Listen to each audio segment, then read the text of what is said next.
Tired of seeing applications with dull, forgettable interfaces that look like they were designed in a corporate cubicle in 2005? In a world of AI and humanoid robots, most government apps still look like relics from the dial-up era. Clunky, confusing, and painfully outdated.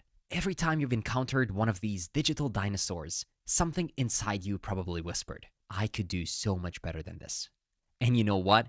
You absolutely can. So hi there, and welcome to a brand new React Native course you've been waiting for months. Today, we're building a full stack real estate application from scratch. Yep, from a blank screen, no pre-made templates, shortcuts, every line of code explained in detail.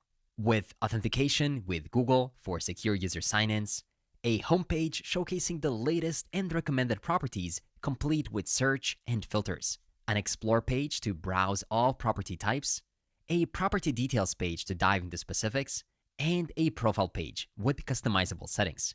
This may sound simple, but don't let the simplicity of 5 screens fool you. Almost every single mobile app in existence has those 5 screens. So this app will teach you some serious skills on how to implement authentication with authorization, structure dynamic routing for seamless navigation, build your own mini version of the TanStack use query for centralized data fetching, master local and global state management, design database architecture for scalability, write reusable, type-safe, clean code, and so much more. But the best part of all is I will do everything from scratch. No pre-made styles. I'll explain everything line by line as you requested. And we're doing it with the latest tools. Expo SDK 52, the officially recommended framework for React Native, featuring the new architecture. AppWrite, the open source backend as a service solution powering our backend, TypeScript for type-safe code, and Tailwind CSS for fast, responsive, and modern styling. By the end of this video, you won't just know how to build apps. You'll know how to build them better than most developers out there. And alongside this course, I've also prepared a complete Figma design, so you can choose to build along or just try to rebuild the app on your own, as well as a complete React Native handbook that you can use alongside this video to optimize your learning. Of course, everything is completely free, and the links are down in the description. So let's turn that I could do better into watch me do better. To get started building a great application, we'll start from bare beginnings by creating a new empty folder on our desktop. I'll call it React Native Restate, but feel free to call it however you want. Once you do that, you can open it up within your code editor. In my case, I'll be using WebStorm. It used to be paid, but as of recently, it became completely free for non-commercial use, and I enjoy using it since because IDEs do indeed have some advantages over regular text editors, and I'll show you some of the things you can do throughout this course. So once you open it up within your editor of choice, let's initialize our application. To build our app, we'll of course use React Native, as you have to learn React once, and then you can write it everywhere. You can use it to write desktop applications, web applications through Next.js or other frameworks, and what we'll do in this video, to develop mobile applications on both Android and iOS operating systems. If you head over to Get Started, it'll show you exactly how you can start using React Native. And they say that they believe that the best way to experience React Native is through a framework, which is a toolbox with all the necessary APIs to let you build production-ready apps. You can use it without a framework, but we found that most developers benefit from using a React Native framework like Expo, providing you with features like file-based routing, high-quality universal libraries, and the ability to write plugins that modify native code without having to manage native files. In simple words, Expo is to React Native as Next.js is to React. So of course, we'll choose it as the recommended approach of starting a new React Native application. So let's go ahead and follow the first step, and that is to create a new Expo project. We can copy this command right here, and then type it in right within your terminal. npx create-expo-app, add latest, and then add the // to create it in the current repository. It'll ask you whether you want to install the following package. That's the installer for the Expo application, so we'll say why, of course. And now it'll create an Expo project using the default template. So as it's doing that, we can take a look at all of the files and folders that it has generated. And WebStorm conveniently asked me whether we want to install all of the dependencies, so you can either run npm install, or I think expo start will actually do it for you. While that is happening, we need to set up Expo Go, which is our development environment for mobile applications. Basically, where you can run your projects, even if you don't have an Android or iOS device. So first things first, you have to choose where you want to develop.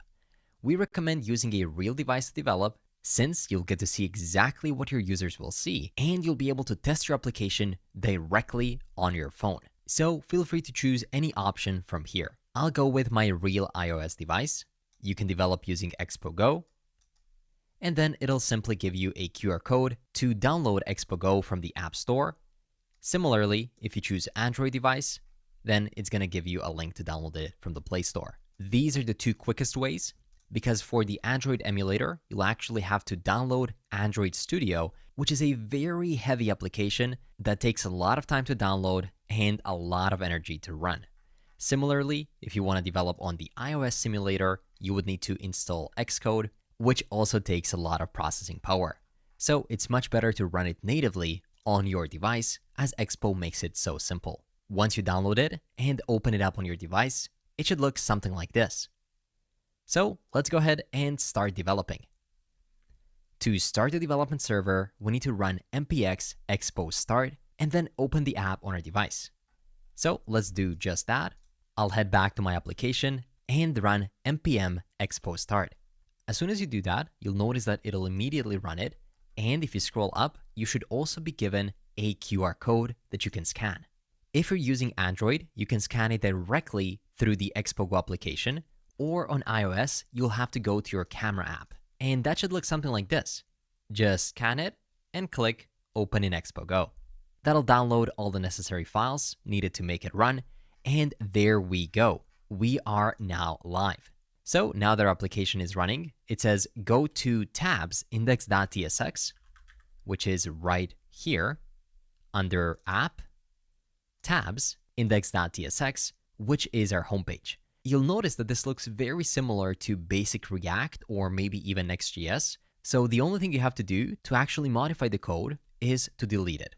So let's actually remove everything from here besides a parallax scroll view and just render a piece of text. That's going to look something like this. We can use theme text, why not? And within it, we can say something like welcome to your new application with a type of title. And there we go. You can see how easily you can modify your app. Now, before we dive into styling everything further, let's actually explore the entire file and folder structure so you fully understand everything we'll be doing to this application. Let's start from the bottom. First things first, we have a tsconfig.json. This file contains the rules that TypeScript will use to enforce type safety throughout the project. Next, we have a package.json, which contains the project dependencies, scripts, and metadata. We have the app.json file, which contains the configuration options for the project and is called the app config. These options change the behavior of your project while developing, building, submitting, or updating your application. So let's go through these changes a bit further. First, we have the expo object, which is the root object containing all the app configuration. Next, we have the name, which is the application display name, which is shown on the home screen or the app list. You can check your Expo app and make sure that it has the same name. Or if you want to, you can rename it. Next, we have the slug, which is a unique identifier for the project used by Expo, used for defining the URL of your project if you want to check it out in the browser. Next, we have the version of your application. Next, we have the default orientation, whether it should be portrait or landscape. We have the path to the application's icon, a scheme, which is a custom URL to enable deep linking. Let's actually rename this to restate, so we can have some links that say restate and then some path like this to more easily open some specific parts of our app. Next, we have the user interface style, which determines whether it should be light, dark, or automatic. We have the new architecture enabled, which uses newer versions of React Native for better performance. And I actually want to take a second here to explain what's happening. This new architecture is also known as a bridgeless architecture, meaning that before we had to have a bridge that would communicate between JavaScript and native mobile application code. This communication was solely based on that bridge, leading to issues like performance bottlenecks, delays, jerky or empty frames, and so much more. But in the new architecture, we don't have that bridge at all. React Native has introduced new methods like Fabric for rendering, Turbo modules for native modules, and JSI to allow direct synchronous communication between JavaScript and native code without the bridge. With these, React Native eliminates performance issues we had with old Arc and others.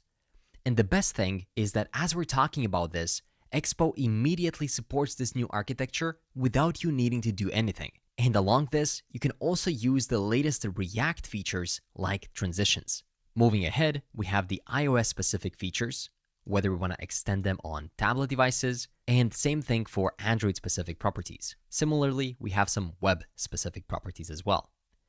Now, coming out of the app.json, we have some other files, like the git ignore, where you can choose which files and folders you want to ignore from Git.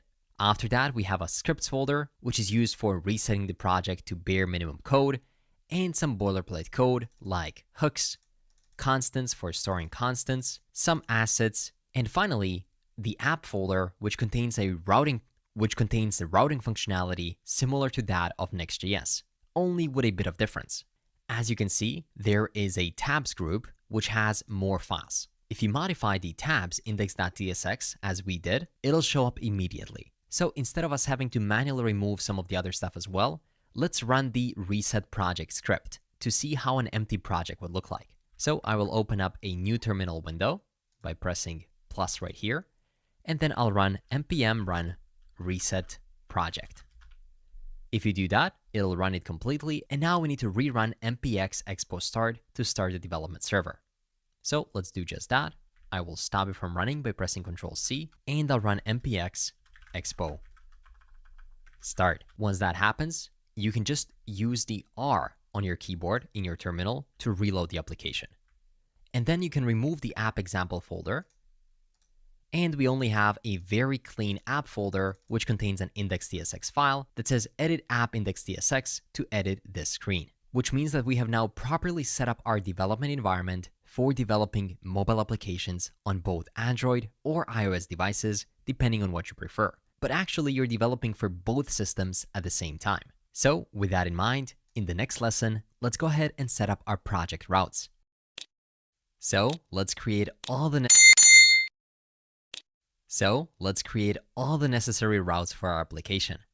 To make that process and the rest of the app build much easier, I've also prepared a complete Figma design of the application we'll build. It's linked in the description of this video. So just get the link and head over to the design part. I even provided a couple of different variations, but we'll be using this blue color scheme that indicates trust when purchasing or renting real estate. We have different colors here. We have the splash screen, the authentication screen, as well as the home, details, search, filters, and profiles. Everything that a mobile application needs to have. If you look more closely, you'll notice that there is an auth screen where we'll use Google to authenticate the users. Then there are different screens like the homepage, which has the tabs at the bottom. And that one is similar to Explore page, which also has those tabs at the bottom. And the same thing goes for the profile. Finally, there is another details page screen, this one right here, which doesn't have the tabs. So we'll have to keep that in mind when configuring our screens. We have to make sure the tabs are only available on specific screens. So first, let's create a new file within the app, and let's call it signin.tsx. That's sign-in.tsx. WebStorm asks me if I want it to be tracked. Sure, let's go ahead and add it. And let's just create a simple React arrow function component in it. But actually, can we do rn fce, maybe something like this, React Native Functional Component, or React Native Functional Component with exports. Yep, this is looking great to me. So it's rnfe, which is a snippet that quickly creates a new React Native component. You can get the snippet by heading over to your code editor and then heading over to plugins or packages. And then you can search for something like React or React Native snippets. You should be able to very quickly find it. In this case, I'm using modern React snippets. So as you can see, we have a simple page that uses a view, which you can think of as a div in regular web development. and text, which you can think of as a paragraph. But in React Native, it's a text. Now we want to move our app index.tsx, which is this one, into a new folder so we can show the tabs. So let's create a new folder. Let's call it, in parentheses, root. And then within the root, let's create another route group and let's call it tabs in parentheses. And now we can move the index.tsx within the tabs. Now within it, we can create two other screens that will include tabs. And that'll be explore.tsx page, where we can also run rnfe to quickly spin it up. And we can create another one, which will be called profile.tsx to show our user profile, rnfe, and we should be good to go. And finally, outside of the tabs, we'll also need to show property details. So let's create a new page under app, root, but not within the tabs. And let's create a new folder called properties. And since we're using the file-based routing similar to Next.js, we can actually create a new file where you can put square brackets, ID, and then .tsx. So here it's a bit different. Instead of declaring a new folder, that'll be within square brackets, like in Next.js. Here, you do it directly within the file. You can also run rnfe. We can call this one property, as in property details, real estate properties. And I can show you how we can also extract this ID at the top. Similar to Next.js, you can say const destructure the ID from use local search params. And this you can import from expo router. It automatically provides you with the functionality to get that ID from the routing parameters. So now you can say property, and then you can declare the ID so we can see on which property we're on. Finally, we can modify the homepage by heading over to tabs, index.tsx, to see if the routes are working. I'll remain within the view and remove this piece of text. And instead, I will add a new link that'll have an href equal to /sign in, and it'll say sign in. We of course have to import this link component by saying import link coming from expo router, and we can duplicate it 3 times. The second one will point to the explore page. So we can say explore, and the text will also say explore. After that, we can have the profile page. So that's going to be /profile. And finally, we can have /properties, /1 as the default example property that we have, which will lead to property details. So if I save this, I'll now need to open up the terminal and press R to reload the application. I'll also click allow right here. And you can see that now on the home page, we can access the sign in page. If I click, you can go to it. And the pretty cool thing is that on iOS, you typically swipe from the left to the right to go back. And you can see that this motion is natively implemented. Same thing as the top back button. On Android, it's going to be a bit different, but the key thing is that it works on both operating systems straight out of the box. And we can now navigate all of these different pages we have created. They're not looking good and they're not containing any code whatsoever right now, but they will soon. Before we code them out though, we'll want to set up some kind of a theme for our application to make the styling easier. After all, we want to achieve this beautiful design, right? On web, we would use something like Tailwind CSS, but in React Native, we'll use Native Wind. Do you like using Tailwind CSS to style your apps? Well, this helps you do that in React Native. It's not a component library, it's a styling library, allowing you to just more easily style your components. So let's head over to getting started with Expo Router, and here we can follow the installation steps. First things first, switch over from npm to expo, and then copy the installation command. After that, we can head to our second terminal and paste the command. npx expo install, native wind, tailwind CSS, and all the other good stuff. When that gets installed, run npx tailwind CSS init. This will create a new tailwind.config.js file, which you can find right here. Now we want to modify it a bit, so simply copy this tailwind config from here and paste it in here.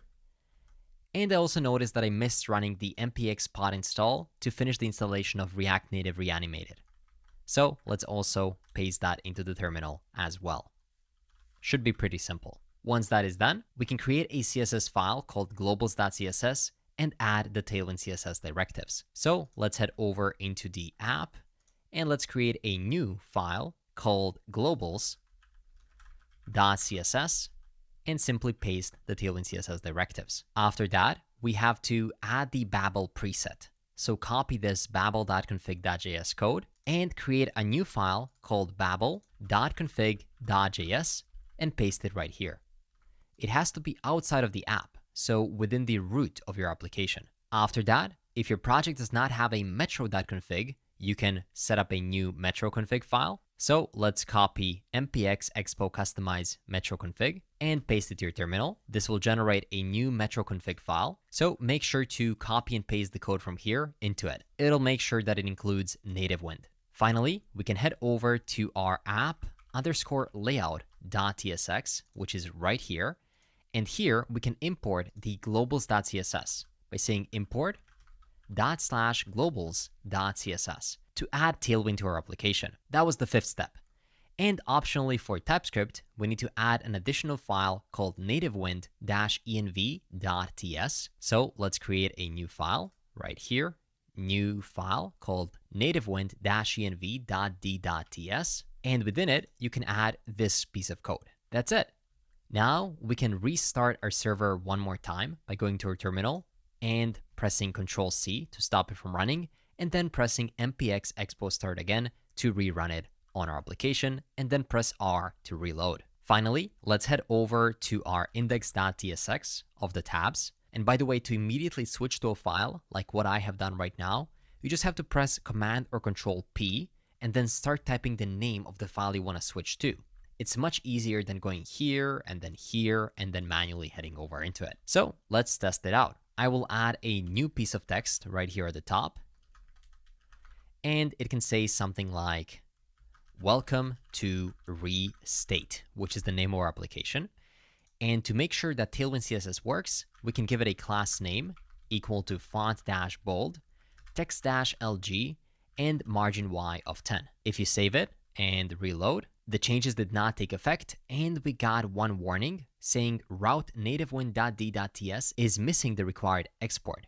Ensure a React component is exported as default. Oh, it looks like I created it accidentally within the app, but it was supposed to be right here outside in the root of the directory. So now that error is gone, but Tailwind CSS is still not activated. We are importing the globals.css within the layout, and we have properly created all of the necessary files like metro, Babel, and even the Tailwind config. If we head over into the metro config, you'll notice that the second parameter of this with native wind function is actually the path to our globals.css file.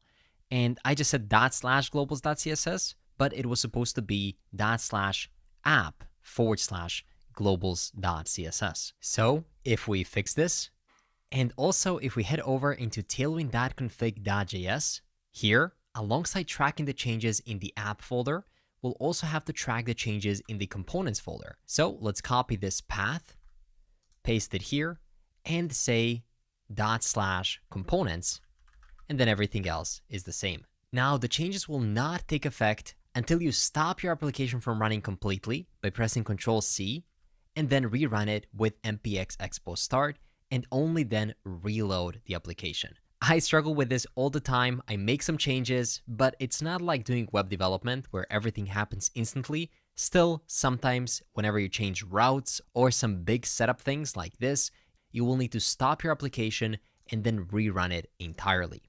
But with that in mind, you can now see that if you head over to tabs, index.tsx, the font bold, text LG, and margin Y of 10 are actually getting applied on this welcome to restate text. So that's great. That means that native wind has been successfully set up. In the next lesson, let's set up the fonts and assets we'll use throughout